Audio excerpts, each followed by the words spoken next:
നമസ്കാരം. പ്രവാസി മലയാളി പ്ലസിലേക്ക് സ്വാഗതം. ഏറ്റവും ദാരുണമായ ഒരു സംഭവമാണ് ഇപ്പോൾ നമുക്ക് പങ്കുവയ്ക്കാനുള്ളത്.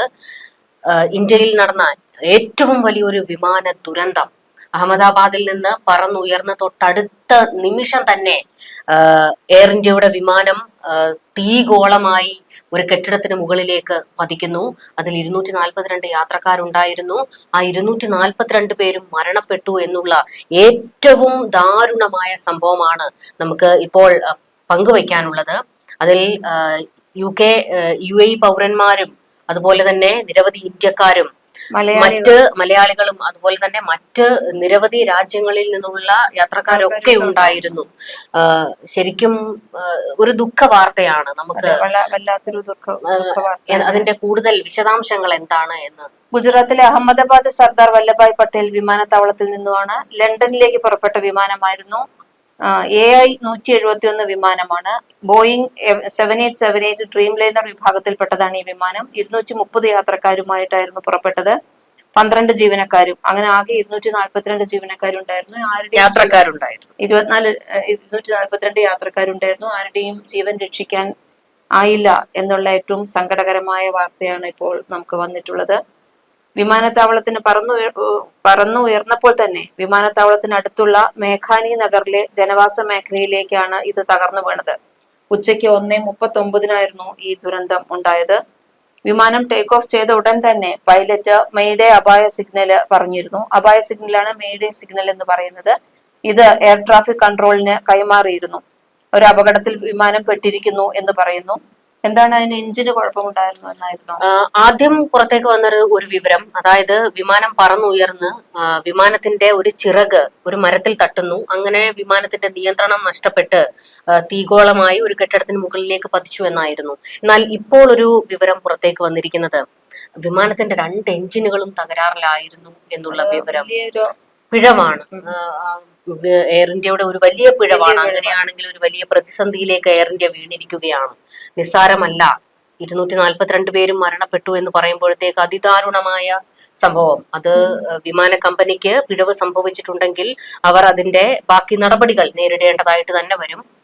എന്തായാലും നമുക്ക് പറയാനുള്ളത് ഏറ്റവും ദാരുണമായ ഒരു സംഭവം ഉണ്ടാകുന്നത് ഇതിൽ 18 കുട്ടികളും 2 കൈക്കുഞ്ഞുങ്ങളും ഉണ്ടായിരുന്നു. എല്ലാവരും തന്നെ മരണപ്പെട്ടു. മറ്റൊരു പ്രധാന വാർത്ത, ഗുജറാത്ത് മുൻ മുഖ്യമന്ത്രി വിജയ് രൂപാണി ഈ വിമാനത്തിൽ ഉണ്ടായിരുന്നു. അപ്പോൾ 242 പേരും മരണപ്പെട്ടു എന്ന് പറയുമ്പോഴത്തേക്ക് അദ്ദേഹവും മരണപ്പെട്ടു എന്നുള്ളത് തന്നെയാണ് ഉറപ്പിച്ചു പറയാനാകുന്നത്. എഞ്ചിന്റെ ആവാൻ ചാൻസ് ഉണ്ട്. കാരണം 800 അടി ഉയരത്തിൽ എത്തുമ്പോഴാണ്. 800 അടി ഉയരത്തിൽ എത്തിക്കഴിഞ്ഞാൽ പിന്നെ വിമാനം പറന്നു പൊങ്ങേണ്ടതായിരുന്നു. പക്ഷെ അങ്ങനെ പറന്നു പൊങ്ങാതെ നേരെയുള്ള കെട്ടിടത്തിലും മരത്തിലും ഇടിക്കുകയായിരുന്നു എന്നാണ് പറയുന്നത്. അപ്പോൾ ഈ എഞ്ചിന്റെ തകരാർ തന്നെ ആയിരിക്കാം. ഇതിൽ 53 UAE പൗരന്മാരുണ്ടായിരുന്നു എന്നുള്ള വിവരം പുറത്തു വരുന്നു. പക്ഷെ അവരുടെ ആരുടെയും കൂടുതൽ ഡീറ്റെയിൽസുകൾ ഒന്നും തന്നെ പുറത്തേക്ക് വന്നിട്ടില്ല. ഏറ്റവും കുറച്ച് പേരുടെ കാര്യങ്ങൾ മാത്രമാണ്. പത്തനംതിട്ട സ്വദേശിനിയായിട്ടുള്ള രഞ്ജിത എന്ന് പറയുന്ന ഒരു കുട്ടിയുടെ മരണം സ്ഥിരീകരിച്ചിട്ടുണ്ട്. അവര് ലണ്ടനിൽ നേഴ്സ് ആയിരുന്നു. അപ്പോൾ നാട്ടിലെത്തി തിരികെ ലണ്ടനിലേക്ക് ഇന്നലെയാണ് അവർ പുറപ്പെട്ടത്. അവിടെ കണക്ടിംഗ് ഫ്ലൈറ്റ് ആയിരുന്നു അഹമ്മദാബാദിൽ നിന്ന് ലണ്ടനിലേക്ക്. ഇപ്പോ ആ ഒരു കുടുംബത്തിന്റെ ദൃശ്യങ്ങൾ പുറത്തേക്ക് വന്നിട്ടുണ്ട്. അവർക്ക് പത്തനംതിട്ട തിരുവല്ല പുല്ലാട്ട് സ്വദേശിയാണ്. ലണ്ടനിൽ ജോലി ചെയ്യുന്നു. നാട്ടിൽ സർക്കാർ ജോലി ലഭിച്ചപ്പോൾ ഇതിൽ പ്രവേശിക്കാനായി എത്തിയതായിരുന്നു. സർക്കാർ ജോലിയിൽ പ്രവേശിച്ചതിനു ശേഷം അവധിയെടുത്ത് വീണ്ടും ലണ്ടനിലേക്ക് മടങ്ങുമ്പോഴാണ് അപകടമുണ്ടായത്. അതുപോലെ മറ്റൊരു പേര് കൂടി വരുന്നുണ്ട്. സ്ഥിരീകരിക്കാത്ത പേരാണ്. ഗോപകുമാരൻ നായർ എന്ന് പറഞ്ഞ ഗോപകുമാരൻ നായർ R എന്നു പേരുള്ള ഒരാളുടെ പേര് ഈ വിമാന യാത്രക്കാരുടെ പട്ടികയിൽ കാണുന്നുണ്ട്.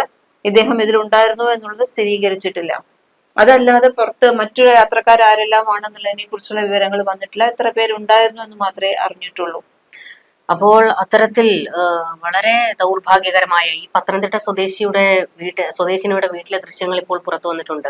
അവർക്ക് 7ലും 10ലും പഠിക്കുന്ന 2 മക്കളാണ്. അപ്പോൾ ആ കുട്ടികൾ ഇപ്പോൾ പൊട്ടിക്കരയുന്നതിന്റെ ദൃശ്യങ്ങൾ പുറത്തേക്ക് വന്നിട്ടുണ്ട്. ഏറ്റവും വിഷമകരമായ കാര്യം ഈ കുട്ടികൾ അതിലുണ്ടായിരുന്നു എന്നുള്ളതാണ്. ആ കുഞ്ഞുങ്ങളെ ആരെയും രക്ഷപ്പെടുത്താൻ കഴിഞ്ഞില്ല. കാരണം വിമാനം തീഗോളമായി എന്നാണ് പറയുന്നത്. തീഗോളമായിട്ടാണ് അത് താഴേക്ക് വന്നത്. അപ്പൊ പിന്നെ അതിൽ നിന്ന് എത്രമാത്രം. അത് മാത്രമല്ല, നമ്മളിപ്പോ പറഞ്ഞില്ലേ, ഈ വിമാനം ഒരു കെട്ടിടത്തിലേക്ക് ഇടിച്ചു കയറിയ കാര്യം പറഞ്ഞു. അവിടെ MBBS വിദ്യാർത്ഥികൾ താമസിച്ചിരുന്ന കെട്ടിടമാണത്. ഈ വിമാനം ഇടിച്ചു കയറിയതിനെ തുടർന്ന് 5 വിദ്യാർത്ഥികൾ മരിച്ചു എന്നുള്ള ദാരുണമായ മറ്റൊരു സംഭവം പുറത്തു വന്നിട്ടുണ്ട്. ഇപ്പോൾ ഈ മേഘാനി പ്രദേശത്ത് റോഡുകളെല്ലാം അടച്ചിട്ടാണ് രക്ഷാപ്രവർത്തനം. കാരണം അതൊരു വലിയ ജനവാസ മേഖലയാണ്. അടച്ചു എന്ന് പറയുന്നുണ്ട്. അപ്പോൾ കറുത്ത പുക ഉയർന്നുകൊണ്ടിരിക്കുകയാണ്. ഇത് പ്രദേശത്തേക്ക് പടരുമ്പോൾ ഉണ്ടാകുന്ന ആരോഗ്യ പ്രശ്നങ്ങൾ അതും ഏറ്റവും വലിയ ഒരു പ്രതിസന്ധി തന്നെയാണ്. നമുക്ക് ആരെയും ഒരാളെ പോലും രക്ഷപ്പെടുത്താൻ കഴിഞ്ഞില്ലല്ലോ എന്നുള്ളതാണ്. ക്യാപ്റ്റൻ സുമീത് സബർവാളും ക്ലീവ് കുന്ദറുമായിരുന്നു വിമാനത്തിലെ പൈലറ്റുമാരുണ്ടായിരുന്നത്. രണ്ടു കൂട്ടർക്കും ക്യാപ്റ്റൻ സുമീത് സബർവാളിന് 8100 അവറിലധികം പറന്നിട്ടുള്ള പരിശീലനം ലഭിച്ചിട്ടുള്ള ആളാണ്. രണ്ടാമത് ക്ലീവ് കുന്ദറിനും അതുപോലെ തന്നെ 1100 മണിക്കൂർ പ്രവർത്തന പരിചയം ഉണ്ടായിരുന്നു, പറപ്പിച്ചിട്ടുള്ള ഇതുണ്ട്. പക്ഷെ അപ്പൊ പൈലറ്റുമാരുടെ പിഴവല്ല, വിമാനത്തിനുണ്ടായിട്ടുള്ള അപകടമാണോ എന്നാണ് ചിന്തിക്കേണ്ടത്. ഇനി പണ്ടൊക്കെയാന്ന് വെച്ചാൽ ഇതിനു മുമ്പ് അപകടം ഉണ്ടായിട്ടുണ്ട്. അഹമ്മദാബാദ് വിമാനത്താവളത്തിൽ വിമാനാപകടം ഉണ്ടാവുന്നത് ഇത് രണ്ടാമത്തെ തവണയാണ്. 37 വർഷങ്ങൾക്ക് മുമ്പ് 1988 ഒക്ടോബർ 19 അഹമ്മദാബാദ് മറ്റൊരു വിമാന അപകടം ഉണ്ടായി. അന്ന് മുംബൈയിൽ നിന്ന് അഹമ്മദാബാദിലേക്ക് പോയ ഇന്ത്യൻ എയർലൈൻസിന്റെ A1113 എന്ന വിമാനമാണ് അപകടത്തിൽപ്പെട്ടത്. 164 പേർ അന്ന് മരിച്ചിരുന്നു. അപകടത്തിൽപ്പെട്ട് ബോയിങ് 737-200 വിമാനത്തിന്റെ കാലപ്പഴക്കമായിരുന്നു അന്ന് ദുരന്ത കാരണമായിട്ട് വിലയിരുത്തപ്പെട്ടത്. അപ്പോൾ ഇപ്പോഴും സമാനമായ ഒരു സംഭവം തന്നെ വരുന്നു. അങ്ങനെ കാലപ്പഴക്കമാണോ എഞ്ചിൻ അപകടമാണോ? എഞ്ചിൻ തകരാറാണ് എന്ന് പറയുമ്പോൾ പോലും വിമാന കമ്പനിയുടെ ഒരു നിരുത്തരവാദിത്തമാണ്. കാരണം അത് പറക്കുന്നതിന് മുൻപ് തന്നെ, റൺവേയിലേക്ക് കൊണ്ടുവരുന്നതിന് മുൻപ് തന്നെ അതിന്റെ എല്ലാ വശങ്ങളും പരിശോധിച്ചിട്ടാണ് നമ്മൾ സാധാരണ എത്തിക്കാറുള്ളത്. അപ്പോൾ അത്തരത്തിലുള്ള പരിശോധനകളൊന്നും നടന്നില്ല എന്നുള്ള എന്താണ് ചോദ്യം. ഒരു ഗുരുതരമായ പിഴവ് തന്നെ സംഭവിച്ചിരിക്കുന്നു എന്ന് പറയേണ്ടി വരും. കഴിഞ്ഞ 5 വർഷത്തിനിടെ രാജ്യത്തുണ്ടായ ഏറ്റവും വലിയ വിമാനാപകടങ്ങളിൽ ഒന്നായി ഇപ്പോൾ അഹമ്മദാബാദ് എയർ ഇന്ത്യ വിമാനാപകടം മാറിയിരിക്കുകയാണ്. ഇതിനു മുമ്പ് എയർ ഇന്ത്യയുടെ മറ്റൊരു വിമാനം 2020 ഓഗസ്റ്റ് 7 കോഴിക്കോട് കരിപ്പൂർ അന്താരാഷ്ട്ര വിമാനത്തിൽ ഇറങ്ങുമ്പോൾ അപകടം സംഭവിച്ചിരുന്നു. അന്ന് നമുക്ക് 2 ദുരന്തങ്ങൾ നേരിടേണ്ടി വന്ന സമയമാണ്. ഒന്ന്, ഒരു പ്രളയ ഭീതിയിൽ നമ്മൾ നിൽക്കുന്നു. മറ്റൊന്ന്, പെട്ടിമുടി ദുരന്തം ഉണ്ടായത് അതിന്റെ ആ സമയത്ത് തന്നെയാണ്. അങ്ങനെ 2 ദുരന്തം. കരിപ്പൂരിൽ അന്ന് ദുരന്തം ഉണ്ടാകുമ്പോൾ രക്ഷാപ്രവർത്തനത്തിന് നമുക്ക് പെട്ടിമുടിയിലേക്ക് പോകണോ, കരിപ്പൂരിലേക്ക് പോകണോ? കരിപ്പൂരിലെ അങ്ങനെ ഒരു പ്രതിസന്ധി, അപകട സാധ്യതയുള്ള റൺവേ ആണത്. അപ്പോൾ അത്തരത്തിൽ എന്തായാലും ഇനിയിപ്പോൾ അതിലുണ്ടായിരുന്ന കൂടുതൽ ആൾക്കാരുടെ വിവരങ്ങൾ പുറത്തേക്ക് വരാനിരിക്കുന്നതേ ഉള്ളൂ.